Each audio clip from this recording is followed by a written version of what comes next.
নাড্ডার উত্তরসূরি কে? চলতি মাসেই নয়া সভাপতির নাম ঘোষণার পথে গেরুয়া শিবির। বাদল অধিবেশনের আগেই গোটা প্রক্রিয়া শেষ করতে চাইছে বিজেপি।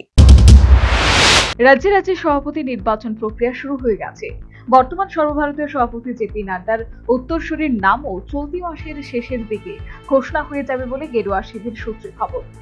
রাজনৈতিক বিশ্লেষকদের মতে রাজ্যে রাজ্যে চলছে বিজেপির সভাপতি নির্বাচনের প্রক্রিয়া। এর মাধ্যমে ত্বরান্বিত হচ্ছে বিজেপির জাতীয় সভাপতির নাম ঘোষণার সম্ভাবনা। বিজেপির সংবিধান অনুসারে জাতীয় সভাপতি নির্বাচন করতে হলে গোটা দেশের যে 37টি সাংগঠনিক রাজ্য রয়েছে তার মধ্যে অন্তত পক্ষে 19টিতে সভাপতি নির্বাচন সম্পন্ন করতেই হবে। সোমবারই পুদুচেরি ও মিজোরামে বিজেপির নতুন সভাপতি নির্বাচিত হয়েছেন। যে রাজ্যগুলিতে ইতিমধ্যে নতুন সভাপতি নির্বাচিত হয়েছেন সেখানে দেখা যাচ্ছে অনেকেই পুনর্নির্বাচিত হয়েছেন। আগামী কয়েকদিনের মধ্যে কর্ণাটক এবং মধ্যপ্রদেশে বিজেপির রাজ্য সভাপতির নাম ঘোষণা হবে। অন্যদিকে মহারাষ্ট্র থেকে পাওয়া তথ্য অনুযায়ী সেখানকার বর্তমান কার্যকরী সভাপতি ও 4 বারের বিধায়ক রবীন্দ্র চৌহানের স্থলাভিষিক্ত হতে পারেন রাজ্যের ক্যাবিনেট মন্ত্রী চন্দ্রশেখর বাওয়ানকুলে।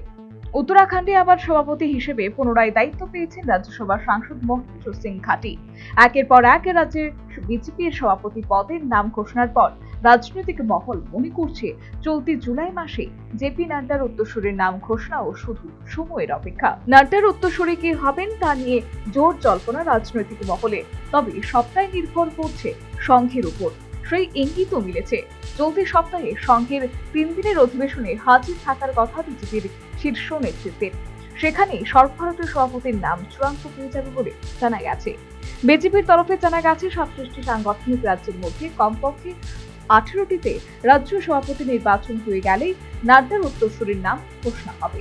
তারপরই দলের জাতীয় কর্মসমিতির বৈঠক হবে বলে জানা গেছে। গোটা প্রক্রিয়া চলতি মাসের 3য় সপ্তাহের মধ্যে শেষ হবে। সংসদের বাদল অধিবেশনের আগেই গোটা প্রক্রিয়া শেষ করতে চাইছে গেরুয়া শিবির। আবার 4 থেকে 6 জুলাই দিল্লিতে রাষ্ট্রীয় স্বয়ংসেবক সংঘের প্রান্ত ও ক্ষেত্র প্রচারকদের অধিবেশন রয়েছে।